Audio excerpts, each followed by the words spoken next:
সনাতন ধর্মের আদি নেই, অন্ত নেই। এই সনাতনকে রক্ষা করার কাজটা আপনারা করুন। আমরা সবাই গীতা পড়ি। গীতাতে একটা কথা আছে, ধর্ম রক্ষতি রক্ষিত। ধর্ম রক্ষার কাজটা করতে হবে। এর মধ্যে রাজনীতি খোঁজার কোনো কারণ নেই। এর মধ্যে কেউ কাউকে দোষারোপ সমালোচনা করলো, একজনকে উঁচুতে তুললো, একজনকে নিচুতে ফেললো, তা নয়।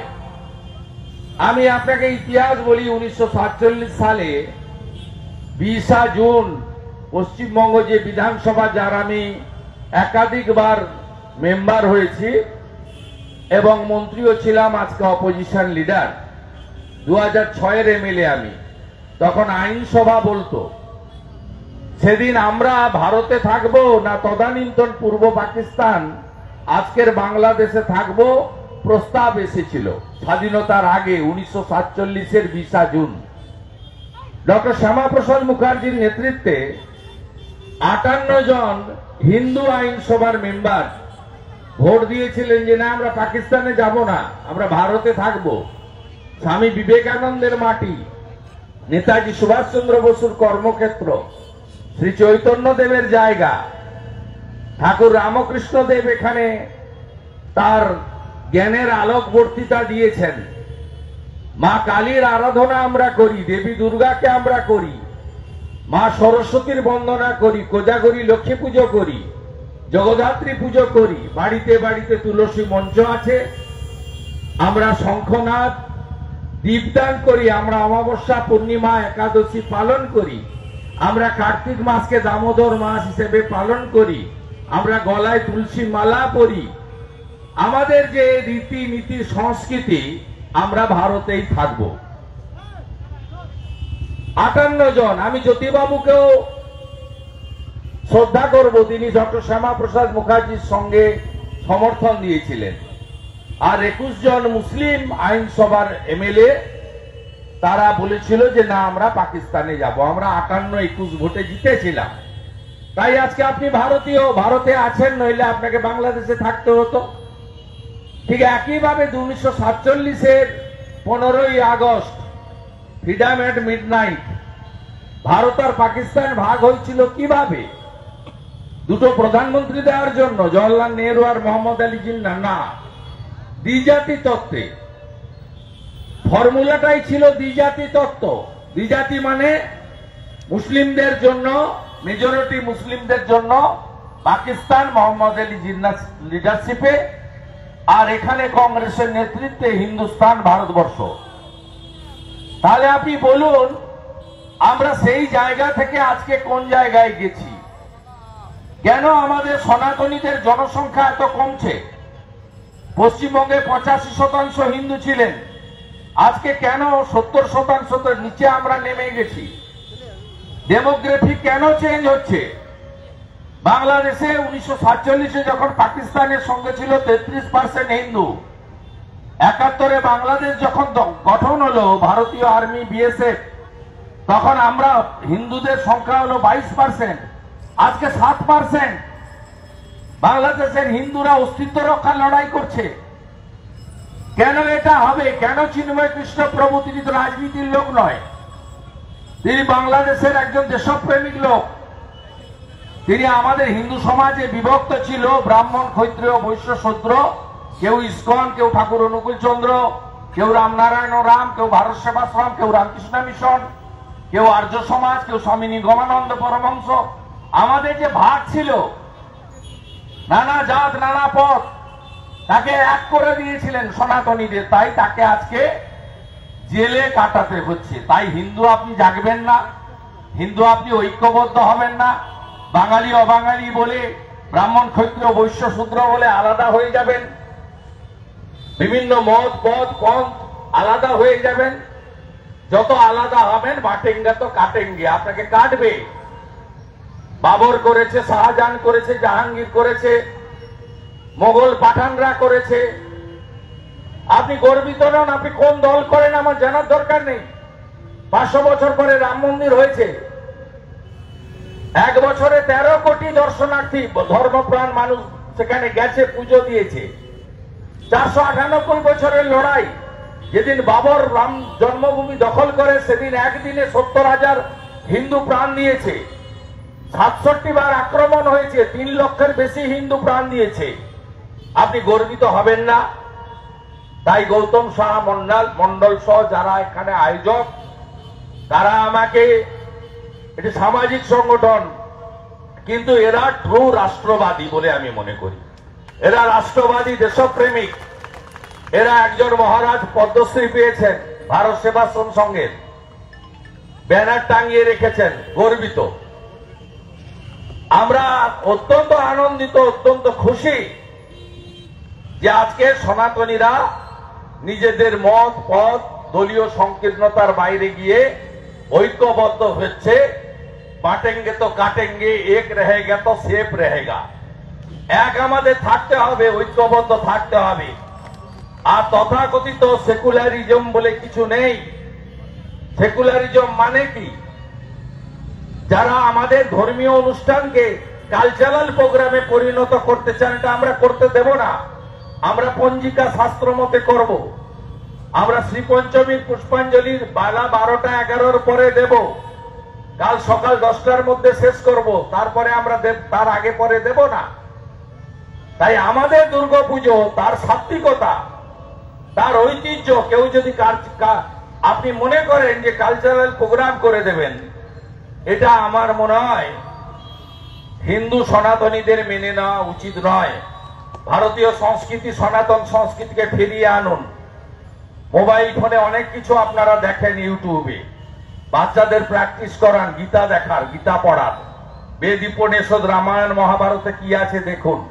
অতীত ইতিহাসটা আপনারা জানার চেষ্টা করুন এবং সকলকে এই যে আমাদের যে ধর্মের ঐতিহ্য তাকে রক্ষা করার জন্য এগিয়ে আসুন। এটুকু আমি আপনাদের কাছে বলবো। এবং আমার খুব খারাপ লাগে, শুধু বাংলাদেশ নয়, এখানেও যেগুলো হচ্ছে ঠিক হচ্ছে না। এই মাননীয় সরকারকে, মাননীয় যারা ব্যবস্থাপক, যারা নিয়ন্ত্রক, তাদেরকে বলবো, কেন রাজাবাজারে এখান থেকে ঢিলছোড়া দূরত্বে কালী ঠাকুরের উপরে আক্রমণ হবে?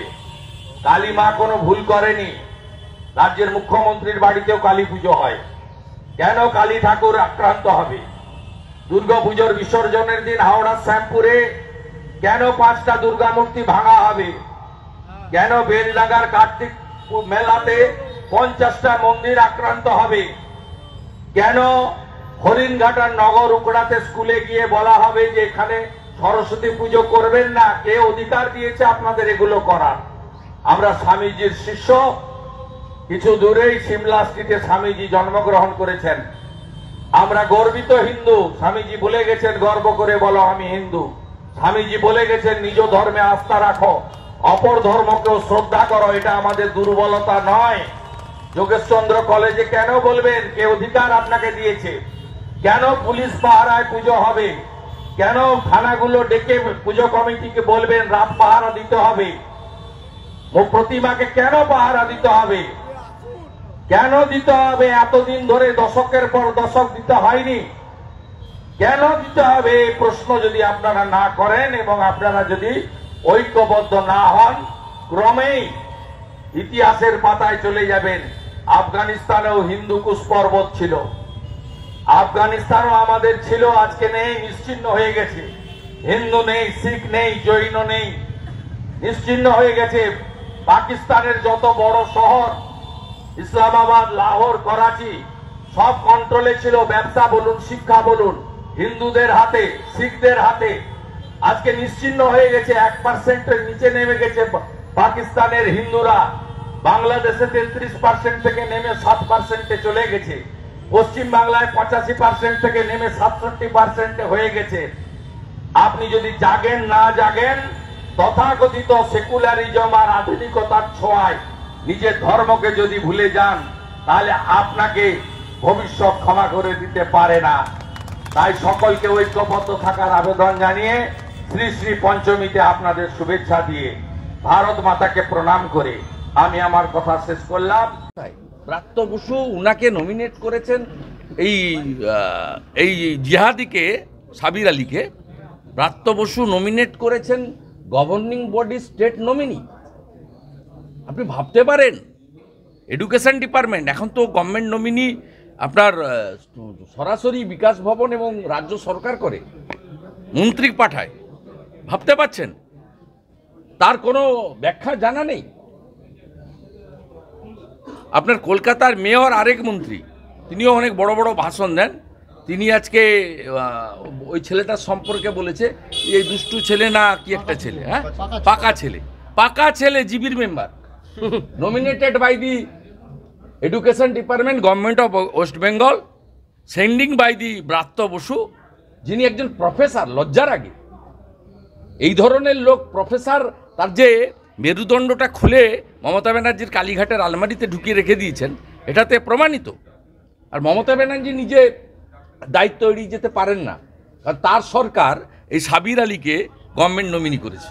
আজকে আবার মদন মিত্র সাবিরকে সার্টিফিকেট দিয়ে বলছেন সাবির ভালো ছেলে, তারপরেই আবার হুমকি আমি এই ধরনের হুমকি শুনে বলছেন ওদের যদি সাবিরকে নিয়ে সমস্যা থাকে আমরা পরের বার আবিরকে দিয়ে ব্যবস্থা করে নেব। না আমি ব্যবস্থা তো ওরা করছেনই, ব্যবস্থা তো করছেন, ওই জন্য মগরাহাটে মহিলার এই অবস্থা হচ্ছে। ব্যবস্থা শুধু মহিলাদের বা বিরোধী দলের নেতাকর্মীদের নয়, নিজের দলের লোকেদের মধ্যেও তো ব্যবস্থা হচ্ছে। দুলাল সরকার থেকে সত্যেন চৌধুরী, তাদের বিরুদ্ধেও তো নিজেরাই নিজেদের ব্যবস্থা নিয়ে নিচ্ছেন, এবং সম্প্রতি নৈহাটিতেও। তো স্বাভাবিকভাবে ব্যবস্থা তো ওনারা নিতে পারছেন। তার কারণ অনুপ্রেরণায় অনুপ্রাণিত হয়ে রাজ্যের মুখ্যমন্ত্রী অনুপ্রাণিত করছেন, তাই এই ধরনের কথাবার্তা বলছেন। আর এই ধরনের নেতাদের কথার উত্তর দেওয়ার দরকার নেই। এই লোকটি গতকালই বলেছিল যে আমাদের পার্টিতে মানি ট্রানজাকশানের ভিত্তিতে সব হচ্ছে। কেউ অফার করেছিল যে 10 কোটি টাকা দিতে, উনি মন্ত্রী হতেন, উনি যদি মন্ত্রী না হতে পারতেন 10 কোটি জলে যেত, আর মন্ত্রী হলে 20 কোটি কামাতে পারতেন। তো উনি কালকে এই ধরনের কথা বলেছেন যে কোম্পানির একমাত্র ক্রাইটেরিয়া এক্সচেঞ্জ অফ মানি, তা সেখানে এদের সম্পর্কে কথাবার্তা বলে লাভ কি? আর ওই নেতার সম্পর্কে আমি বলবো না, কিন্তু ওদের এই আলীদেরকে বা আলামিন মণ্ডলদেরকে সাপোর্ট করতেই হবে, কারণ এরা 100-র মধ্যে 99টা ভোট এদেরকে দেয় বলে এরা এই কামারহাটি থেকে যেতে। একে যদি নমিনেট করবে কিনা মালিক জানে কোম্পানির, তা যদি নমিনেট করে কামারহাটির হিন্দুরা তো ভোট দেবে না, হিন্দু ভোট ভাগ হয়ে যাবে। 60% পাবে বিজেপি, আর 40% মানসবাবুরা আছে ভোট কাটার জন্য নেবেন, মানস মুখার্জিরা। সিপিএমের তো এটাই কাজ, হিন্দুদের ভোটটাকে কেটে এই অপশক্তিকে পশ্চিমবাংলায় বাঁচিয়ে রাখা। মাকুয়া এবং সেকুদের কাজ হচ্ছে এইটা। ঠিক আছে, আমার অনেক কাজ, আমি অনেকগুলো জায়গায় যাবো। মুরলীধর সেন লেনে স্বপনদার বাড়ি যাবো, দমদমে শেষ করবো। না ওর সার্টিফিকেট ওর সম্পর্কে বলি না আমি। এদের বহু গুণ আছে, এরা একাধিক গুণে গুণান্বিত, এবং যত রকম ম অক্ষর আছে সব ম অক্ষরে এরা পিএইচডি করেছে।